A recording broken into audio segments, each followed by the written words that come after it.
Allez, on va attaquer, pour pas vous mettre en retard dans votre journée. Donc bienvenue dans cet atelier Deep Dive technique. Comment les solutions Stormshield vous protègent des attaques APT. C'est un atelier très technique qui va être réalisé par Pierre-Olivier Kaplan, qui est ici, qui est expert en Cyber Threat Intelligence chez Stormshield, et moi-même, donc Sébastien Viou, j'ai en charge des équipes de cybersécurité produit.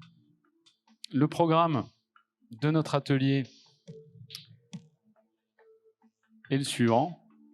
On va d'abord décrire le scénario d'une cyberattaque, comment on construit une attaque au ransomware. Donc on parle d'attaque APT parce que ici on va décrire une attaque complexe qui mène à un ransomware. Ensuite on vous fera la démo pratique de cette attaque, une première fois sans les protections Stormshield avec des protections standards et une seconde fois avec nos solutions. Et on finira sur un exemple du gang Lockbit. Alors Lockbit, pour ceux qui ne le connaissent pas, c'est un gang qui réalise en ce moment beaucoup de campagnes de ransomware, qui est très efficace. Et donc on passera de la fiction à la réalité via la représentation Mitra-attaque que je vous détaillerai ensuite. Alors, aujourd'hui, une attaque moderne à base de ransomware, on est sur des attaques de type APT, Advanced Persistent Threat, à bien distinguer des attaques de ransomware, on va dire opportunistes, qui passent uniquement par un fichier Word que vous recevez sur votre messagerie et qui chiffre un seul poste. Là, on est bien sur de l'attaque qui vise à d'abord prendre la main sur l'ensemble du système d'information pour ensuite propager la charge active, donc le ransomware en lui-même, et le détonner une seule fois sur l'ensemble des machines. On distingue bien ces deux types de ransomware. Alors, comment ça se passe, une attaque moderne? On l'a simplifié là en 5 phases. D'abord, il y a la collecte. Première chose, l'attaquant va collecter des informations sur la cible qu'il cherche, généralement via les réseaux sociaux. Alors, je ne parlerai pas ici du dark web, parce que ce n'est pas l'idée, mais au moins essayer d'avoir des noms, avoir des adresses mail, avoir des comptes. Il peut regarder sur des have I been pwned, si des mots de passe traînent, ou en tout cas des comptes. Pourquoi il fait tout ça? Parce que c'est plus facile de connaître les noms des personnes, leurs fonctions, quand on va chercher à faire de la reconnaissance, à faire du rebond en interne. Ça, c'est la première phase. Ensuite, dans notre cas, là, dans notre exemple, on va partir d'un accès initial par l'exploitation d'une vulnérabilité d'un système exposé. Alors, il y a plusieurs types d'accès initiaux. Ça peut être tout simplement par le vol de credentials via du phishing. On n'a pas voulu faire ça parce que c'était plus intéressant de partir là sur une vulnérabilité. Il y en a beaucoup en ce moment. Il y en a encore une la semaine dernière qui s'appelle Folina. Je ne sais pas si vous avez suivi. Une belle vulnérabilité Microsoft qui permet à un attaquant de quasiment prendre la main via un document Word, prendre la main sur le PC, sans déclencher les protections Word. Ensuite, il y a la latéralisation. Donc, une fois qu'une faille a été exploitée sur un système exposé, l'attaquant va partir de ce système exposé pour déjà faire une élévation de privilèges en général, et ensuite regarder sur quoi il peut aller autour. Là aussi, dans notre cas, on va utiliser une autre vulnérabilité Microsoft, parce que la cible principale d'un attaquant qui cherche à compromettre un système d'information, c'est soit un exchange, soit un AD, c'est-à-dire un système qui rayonne dans le système d'information. Et une fois qu'il a fait la latéralisation, il va déployer la charge active via des outils alors officiels, c'est-à-dire qu'il détourne des systèmes existants comme les GPO, comme tout autre, n'importe quel fichier exécutable outil exécutable qui existe sur le poste pour se déployer. Et enfin, il déclenche la charge active après avoir exfiltré les données.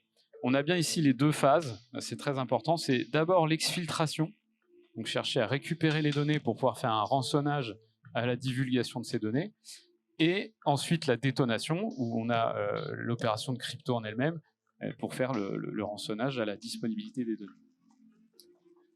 Surtout, n'hésitez pas si vous avez des questions, vous levez la main et on peut échanger. Alors, cette attaque, si on prend la matrice Mitra-attaque, qui est un framework qui vise à décrire les différentes phases d'une cyberattaque. Vous l'avez ici en grand écran. Ça, c'est le modèle complet. On voit qu'on a les différentes phases, reconnaissance, initial access, persistance, privilege escalation, etc., jusqu'à l'exfiltration et l'impact. Là, si on prend notre exemple, on va utiliser ces différentes techniques. Donc la reconnaissance, on en a parlé, donc il y a faire évidemment le scanning pour trouver le système exposé et la récupération d'infos sur un système, sur des réseaux sociaux. L'initial access, on va exploiter une application frontale.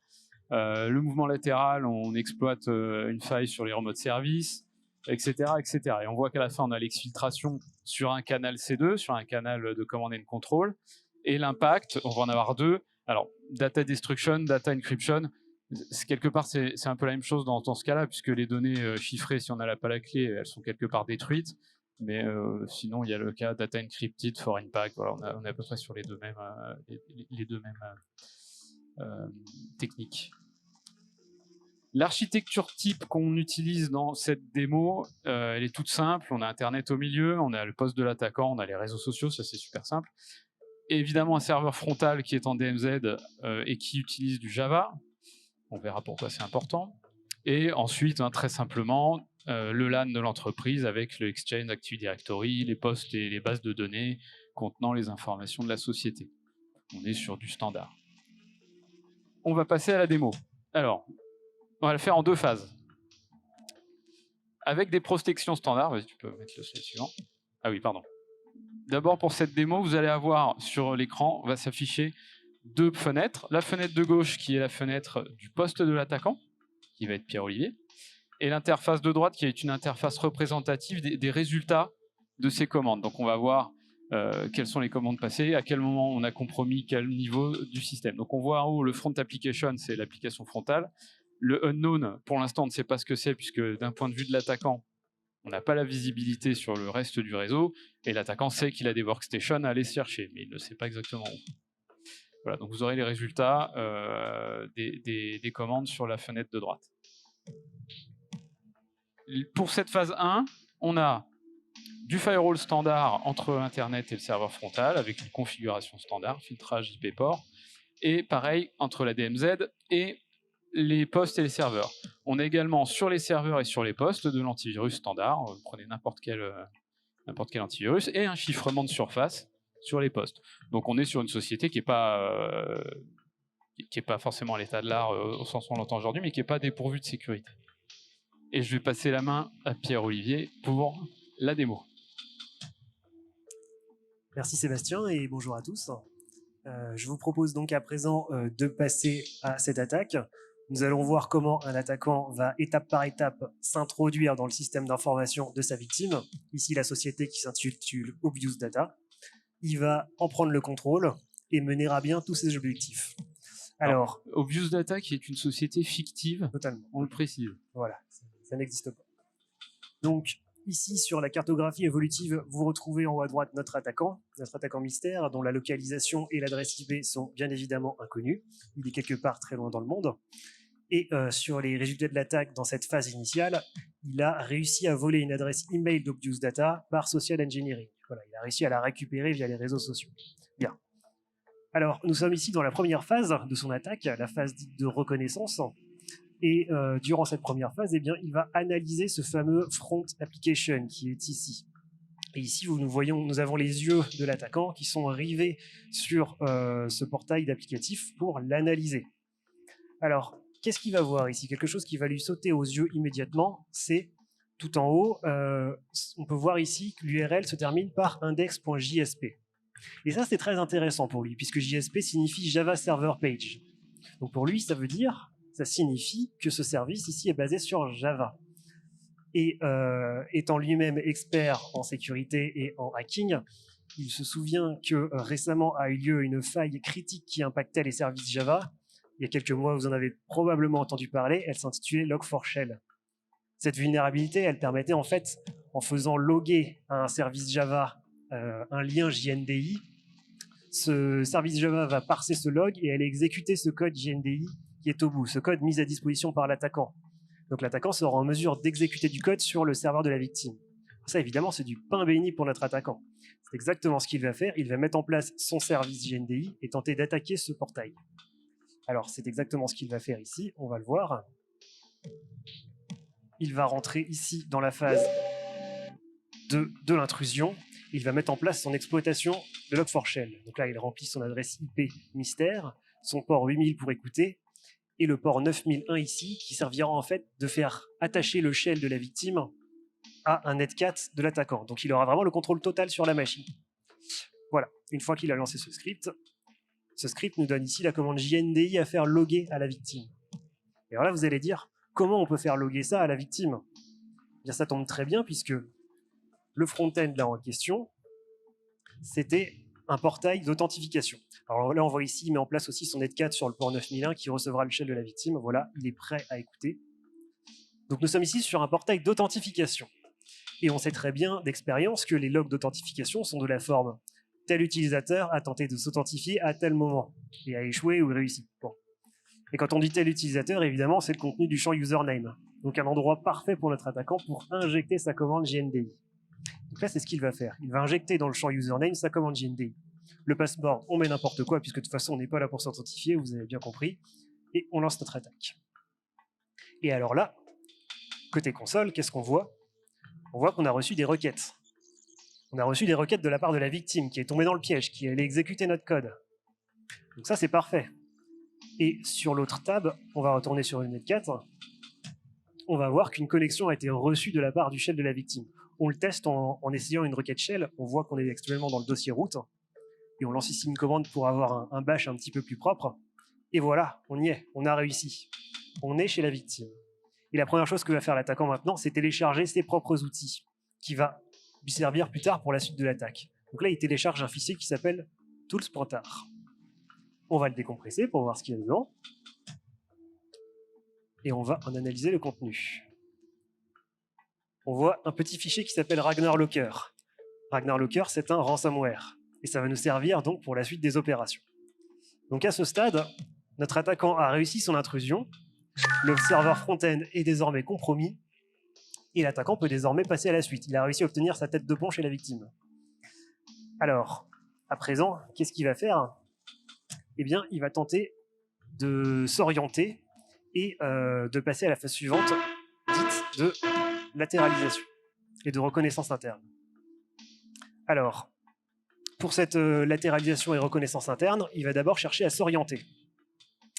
Alors, pour s'orienter, il va d'abord chercher l'adresse IP privée de cette machine, l'IP du front application. Donc, on lance un IPA et on met en évidence l'adresse IP interne de la machine, ici 172.16.0.2.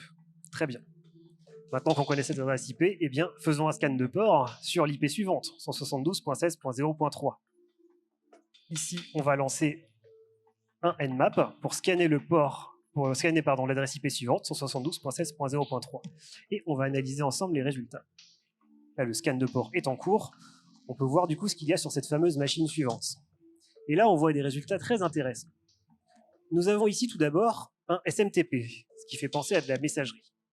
Mais pas que, vous avez aussi de l'HTTPS et du Kerberos, ici. Donc ces trois éléments, ça fait penser à de la messagerie, un service web derrière qui écoute, mais aussi Windows. Donc ça peut faire penser à un serveur Exchange quelque part. Mais c'est pas que, il n'y a pas que ça. L'attaquant, il veut aussi du LDAP et du LDAP SSL. Ça, c'est caractéristique d'un contrôleur de domaine. Donc là, l'attaquant, il en conclut deux choses.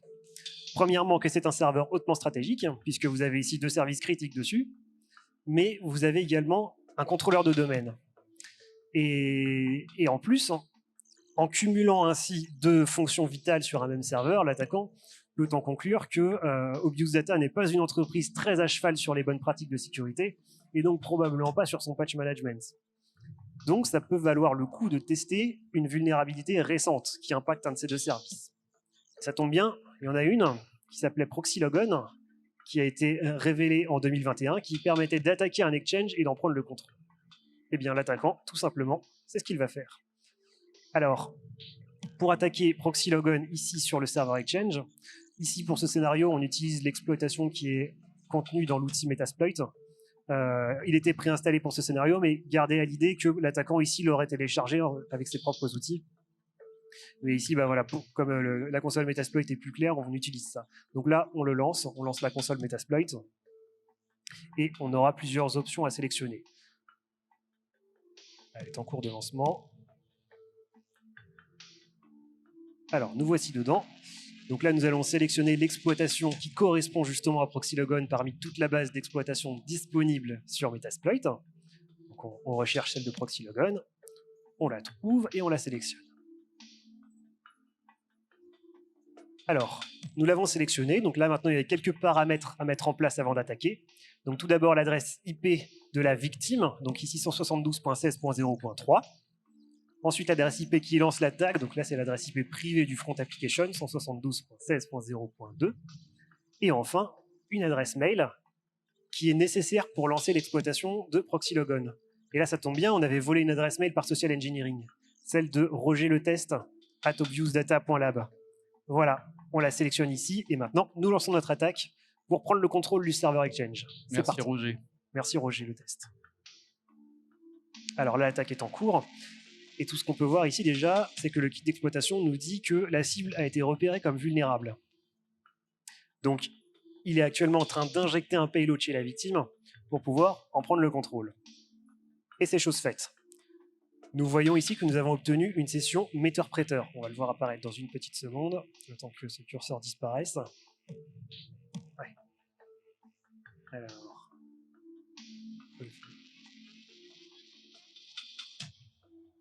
Alors, metteur-prêteur, c'est un outil qui permet de lancer des commandes Windows, qui justement est injecté par Metasploit.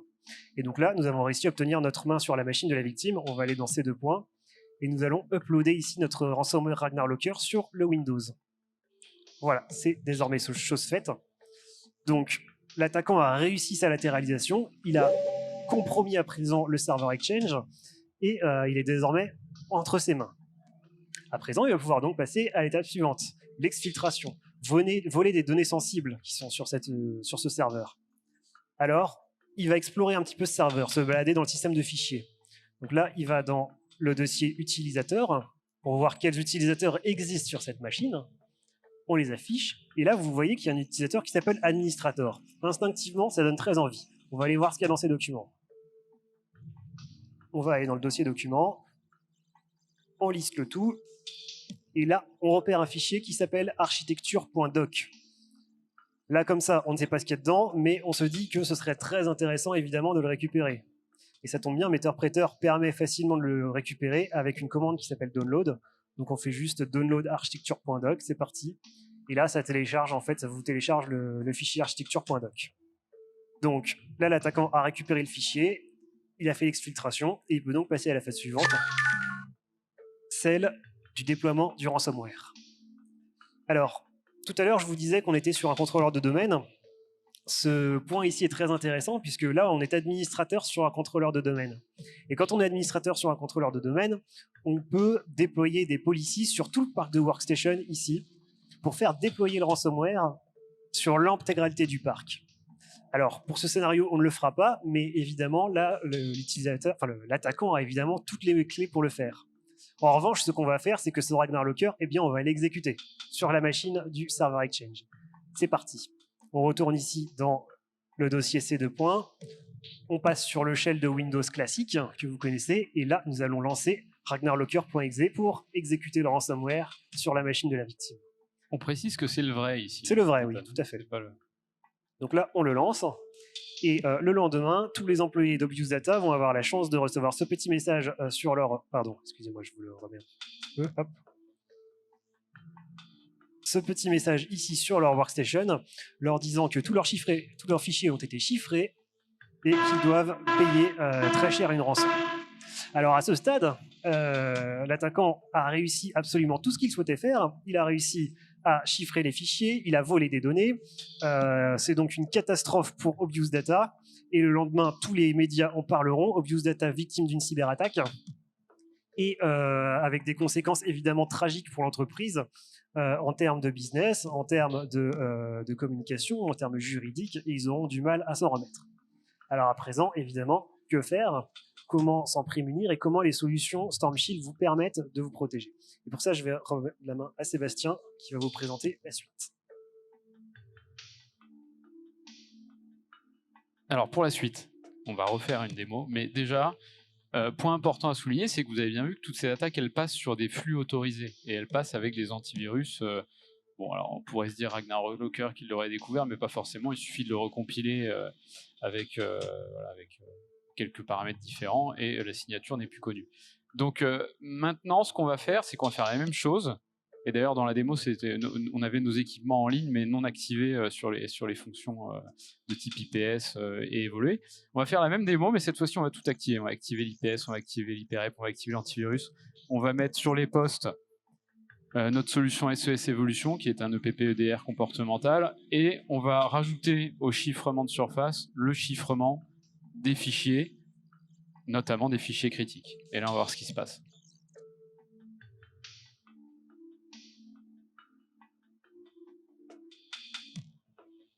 Alors, à présent, bienvenue dans notre univers parallèle. Cet univers où, cette fois, Obvious Data dispose d'outils Storm Shield avec les fonctions de sécurité activées. On va voir progressivement comment ils vont permettre de répondre à ces menaces. Vous avez ici la liste des contre-mesures offertes par les produits Storm Shield qui vont s'accumuler. Et nous repartons ici de la fin de l'attaque, c'est-à-dire au moment où l'attaquant lance son ransomware. Et nous allons voir ici ce qui se passe côté Exchange Server où des solutions SES Endpoint sont activées. Alors tout d'abord, nous revenons au moment précis où l'attaquant va relancer le ransomware ragnarlocker.exe. Ici, il va à nouveau le détonner. Et là, on va avoir une vision côté Windows. Côté Windows sur le serveur, qu'est-ce qui se passe? Ici, une infobulle apparaît disant qu'une activité a été bloquée. Ici, dans la première console, on peut voir tout d'abord un message indiquant que le processus ragnarlocker a été détecté et bloqué tout en effectuant des activités considérées par notre outil comme malveillantes.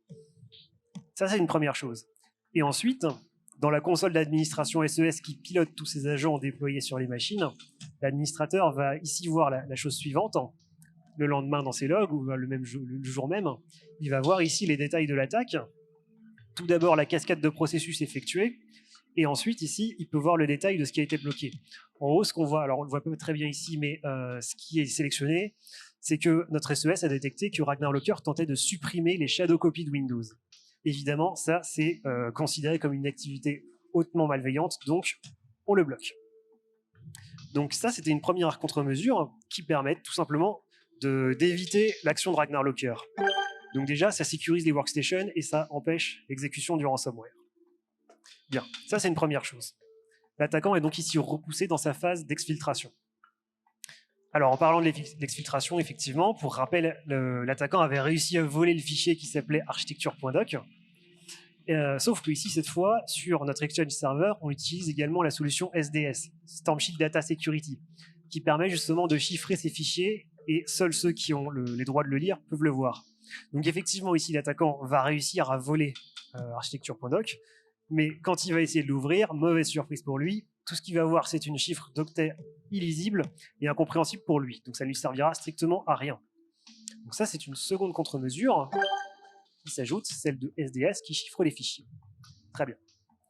Alors, à présent, pour rappel, l'attaquant avait réussi à accéder à ce serveur ici en utilisant la faille ProxyLogon. Et bien, ça tombe très bien puisque SES, qui analyse l'activité des processus, est capable dans sa configuration par défaut de détecter ProxyLogon et de le bloquer aussi.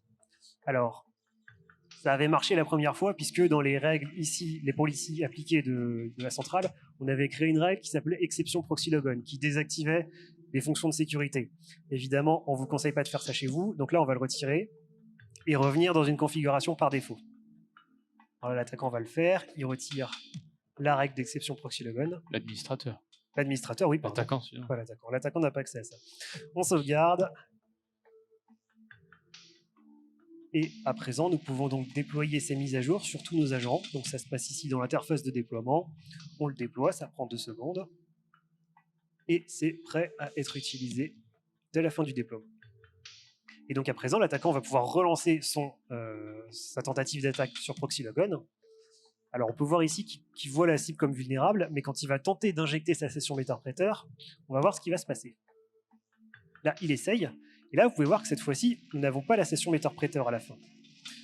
On voit ici, là, alors je ne sais pas si vous voyez bien, exploit created, but no session was created. Donc, l'attaquant là n'a pas pu injecter sa session metteur-prêteur. Et là, à nouveau, l'administrateur, depuis la console SES, il va pouvoir aller consulter ses logs, et voilà ce qu'il va voir dedans. Il va voir à nouveau un log qui est arrivé, disant que là, PowerShell, le processus PowerShell a tenté de faire quelque chose, mais a été bloqué. On peut voir toutes les normes commandes PowerShell à droite qui a été bloquée, et ici, on voit qu'il y a une tentative d'execution flow hijacking. Donc là encore, comportement malveillant bloqué par nos politiques de sécurité par défaut. Donc ça, c'est parfait. C'est parfait parce que ça veut dire que là, l'attaquant est repoussé du serveur Exchange. Et c'est une nouvelle contre-mesure dans le cadre de cette APT. Donc c'est pas mal de l'avoir repoussé déjà du serveur Exchange. Mais là, on se dit, ça serait même encore mieux de le bloquer ici, côté réseau, sur le flux là. Et alors ça va être le travail du SNS, du Storm Shield Network Security. Le Storm Shield Network Security qui dispose, parmi toutes ses protections, d'un moteur IPS, qui fait de l'inspection protocolaire sur le trafic réseau qui passe. Et sur cette inspection protocolaire, il va aussi analyser les flux qui passent et les comparer avec des bases de signatures pour détecter les tentatives d'exploitation de CVE, les activités de malware et les bloquer. Et justement, ça tombe bien, il y a des signatures pour détecter justement ProxyLogon. Donc, on va aller sur l'interface d'administration de SNS et activer ce fameux IPS. On l'avait désactivé dans le cadre de ce scénario, cet IPS, sur nos flux réseau, mais évidemment, il est activé par défaut. Là, on va le réactiver. On voit aussi le petit firewall sur les règles de sécurité qui signifie que l'IPS n'est pas activé. Là, on est en train de le faire. On va l'activer. Hop, on l'active sur la première règle. Ça, c'est des règles de filtrage un peu plus basiques. Là, on laisse tout passer. On ne vous conseille pas de faire ça non plus chez vous, évidemment. Voilà, on les applique et on sauvegarde ces règles-là. Bien. Et à présent, l'attaquant va de nouveau retenter son exploitation de ProxyLogon pour la 3e fois, sauf que cette fois, il est rejeté tout de suite. Tiens donc. Là, on voit cette fois « No response, target seems down ». Le SNS, en fait, l'a vu, a comparé avec ses signatures, il a bloqué. Et ça, on va le confirmer dans les alarmes du SNS pour justement voir ce fameux blocage. On va aller voir les alarmes ici. Et là, vous pouvez voir ici l'alarme ProxyLogon Exploit Attempt. Donc notre SNS a détecté cette tentative d'exploitation de ProxyLogon et l'a bloqué. Donc ça, c'est parfait. C'est parfait puisque ça permet de rejeter l'attaquant du flux réseau.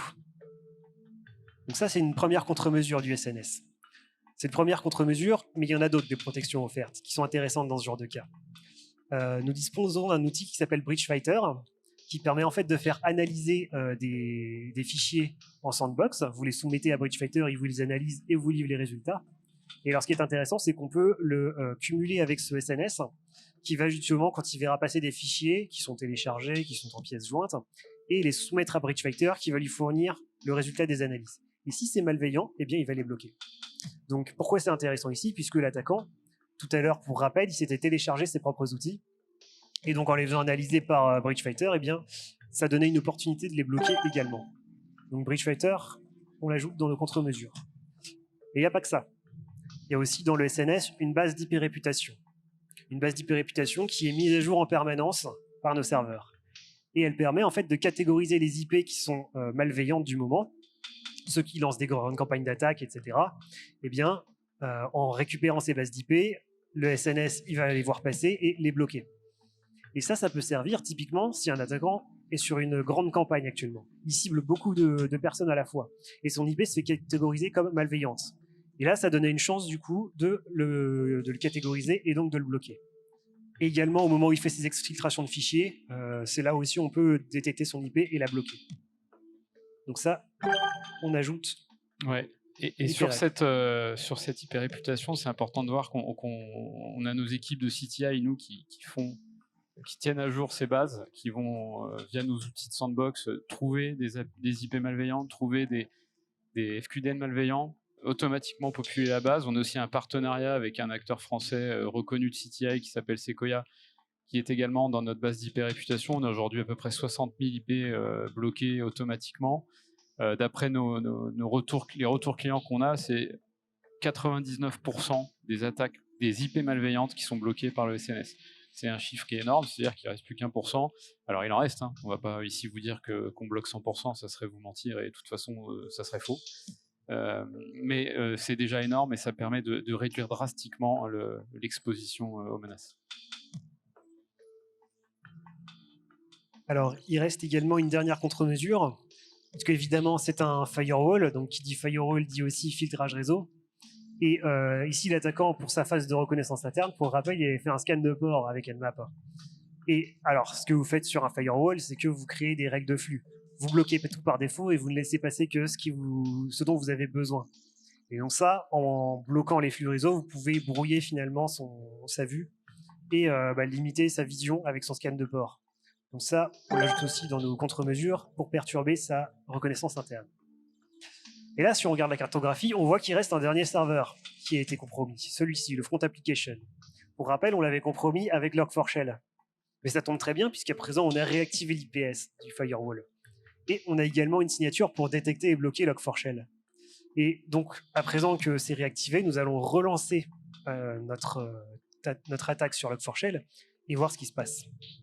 Donc l'attaquant est renvoyé ici au début. Il remet en place son script d'exploitation. Voilà, il va relancer son attaque. Il va accéder au portail web, relancer son lien JNDI, mettre un mot de passe. Et qu'est-ce qui va se passer cette fois? Cette fois, la connexion a été réinitialisée immédiatement. Tiens donc.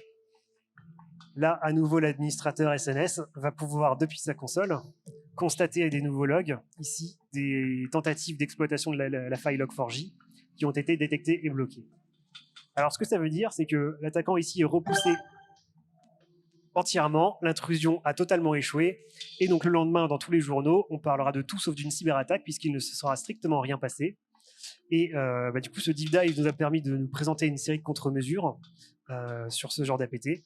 Je rends la main du coup à Sébastien pour la conclusion. Voilà, donc qu'est-ce qu'on a vu en fait aujourd'hui? On a vu qu'une attaque au ransomware, il y a énormément de phases dans ces attaques.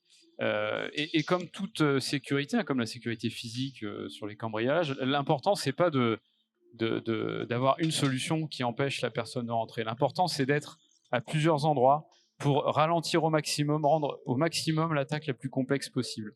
Donc on voit que même si on ne dispose que d'une partie des protections qu'on a citées, on peut mettre en échec, ou en tout cas ralentir fortement, ou en tout cas permettre à l'administrateur de découvrir qu'il y a un attaquant qui essaye des choses, hein, parce que vous allez me dire, oui, ok, proxy logon ça marche pas, mais il va en faire une autre, oui, mais comme ça marche pas, on va voir qu'il y a un attaquant, on va avoir un log, on va pouvoir réagir, c'est déjà ça. Donc on a, chez Stormshield, on a développé tout un tas de briques de sécurité. Vous les avez tous vus. On a vu SNS avec l'IPS, avec l'antivirus. On a vu l'IP réputation et le FQDN réputation. On a vu le sandboxing avec Breachfighter. On ne l'a pas vu directement, mais on en a parlé. L'anti-ransomware de notre solution SES Evolution, le durcissement des postes et le chiffrement. Et voilà, toutes ces solutions mises bout à bout, ça offre un panel de défense qui fait le taf. Il fait le taf. Maintenant, on va essayer de l'appliquer, ce panel, à un cas réel. Hein. Il y a un mitre attaque qui a été fait sur le groupe Logbit par les équipes de CTI de recherche, hein, pas par les nôtres, hein, mais par la communauté. Donc on sait à peu près quelles sont les exploitations et les phases utilisées par Logbit. On les a représentées ici à gauche. Je ne vais pas toutes les dérouler, mais en gros, on retrouve à gauche toutes les techniques d'attaque utilisées par Logbit. Et en face, on a nos protections, que ce soit du Network Protection avec SNS, que ce soit du Data Protection avec SDS ou du Endpoint Protection avec SES Evolution. Et on voit que sur chaque phase, on a une ou plusieurs contre-mesures. Hein. Donc au niveau firewall, vous voyez avec les petits trous dentés, l'IPS sur les CVE, le firewalling classique qui va détecter le scan de port, l'IP réputation, le sandboxing. Le firewall inline évidemment et l'authentification forte VPN pour la corruption des services externes. Le fait d'avoir de la double authent, c'est aussi une solution lorsqu'on a du vol de credentials dont on parlait au début. Ensuite, on va passer à plus l'attaquant va avancer, plus sur les machines, plus nous on est sur la protection du poste, avec du contrôle de PowerShell, du contrôle du WMI, contrôle du registrier et des fichiers. Tout ça, c'est fait avec SES Evolution. Et pour finir, pour parer au tool transfert, on a du contrôle des LOLBIN. Les LOLBIN qui sont les processus et les outils légaux utilisés à des fins illégales.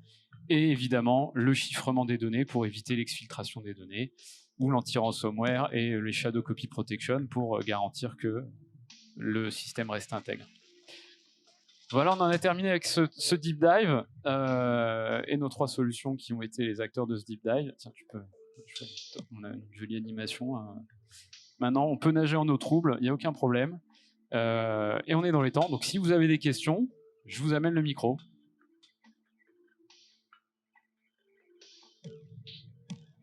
Ah, c'est gentil d'avoir applaudi. Ouais, voilà, merci. J'espère que ça vous a plu. Et allez, il y a bien une question ou deux quand même.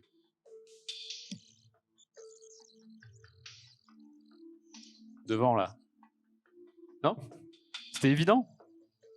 Ouais? Si. Ah.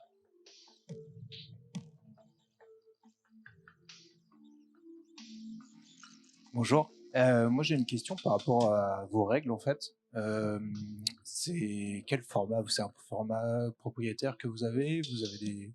Enfin, voilà, je voulais en savoir plus par rapport à ça. Merci. Alors, si effectivement on parle des différentes règles de sécurité qui sont sur nos solutions SES et SNS, oui, c'est des règles, des règles de configuration des boîtiers en fait. Donc on les configure et ça se fait directement sur les boîtiers. Peut-être que vous parlez des signatures. Ouais, les signatures, on a un moteur sur SNS qui est un moteur ASQ qui a été développé par les équipes historiques Netask, qui est un moteur propriétaire. Et étant un moteur propriétaire, le format des règles, c'est pas du Yara, c'est un format propriétaire aussi.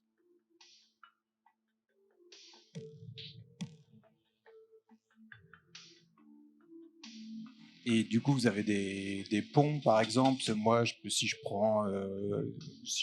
on prend un cas où je prends des ET Pro de format Snort ou ce genre de choses, est-ce que je suis capable de les convertir dans votre format ou même en mode dégradé ou des choses comme ça? Non. Non, on peut pas faire ça parce que le moteur est trop propriétaire et on peut nous les interpréter, mais c'est humain, il n'y a rien d'automatique qui est possible. Voilà, merci pour la question. Ça serait intéressant, mais ça aussi, on en reparlera après, ça rend aussi les règles Snort n'ont pas forcément la même finesse, ça dépend de comment elle est faite. Voilà. Quelqu'un d'autre?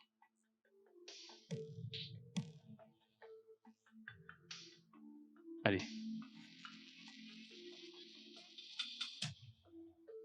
J'ai un peu quelques questions, plus d'un point de vue justement poussé sur de l'APT. Là, on a quand même une présentation qui est vraiment APT un peu standard, qui est plus orientée sur du ransomware. Je pense typiquement sur du APT qui va vraiment simuler du trafic réseau standard avec vraiment des communications type HTTPS ou HTTP en dissimulant leur type de communication ou vraiment un peu plus poussé vraiment en dissimulant à l'intérieur, en prenant vraiment leur temps. Là, j'ai l'impression plus sur un peu une attaque un peu rapide, presque opportuniste sur du ransomware. L'attaquant qui arrive directement, qui lance son nmap, qui lance son interpréteur, un peu classique. J'imagine plus un attaquant qui ferait par exemple de la 0D, qui orienterait plus dans ce côté-là. Est-ce que c'est quelque chose qui serait aussi détecté par exemple avec l'EDR, qui a plus une analyse comportementale? Peut-être également, alors je crois que c'est le SNS, qui ferait peut-être de l'analyse, ok, d'un point de vue réseau, d'un point de vue trafic, on sait qu'il y a telle IP qui ne communiquait pas avec telle IP ou autre, et un peu voir comment ça marche d'un point de vue Stormshield. Ouais, très bonne question. Alors c'est vrai que la démo se veut volontairement un peu plus simple pour être exploitable. On a vu quand même dans la démo, je ne sais pas si vous avez fait attention, que le SES bloquait par défaut l'exploitation sans qu'il ait de signature spécifique. On a dû désactiver, en fait on a dû donner une autorisation, faire une exception pour que cette attaque passe, parce que sinon elle ne passait pas. Donc en 0D, elle ne passait pas. Voilà, première réponse. Deuxième réponse, sur le SNS, on a tout un jeu de conformité protocolaire qui existe par défaut. Sur de l'HTTP, sur beaucoup de protocoles, sur de l'industriel aussi. Et ces conformités protocolaires font que des CVE des exploitations de CVE sont bloquées en 0D aussi. C'est-à-dire que nous, parfois, les équipes de Pierre-Olivier font des analyses de CVE tous les jours. Et il y en a certaines, on n'a pas besoin de développer de signature spécifique parce que nos jeux de règles standards les bloquent.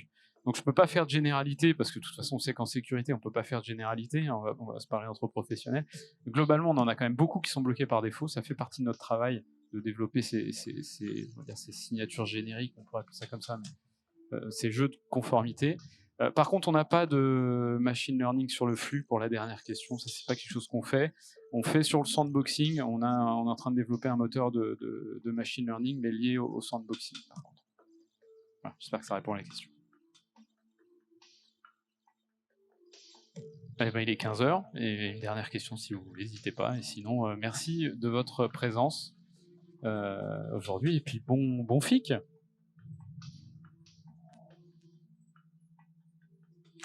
Merci à vous. Merci.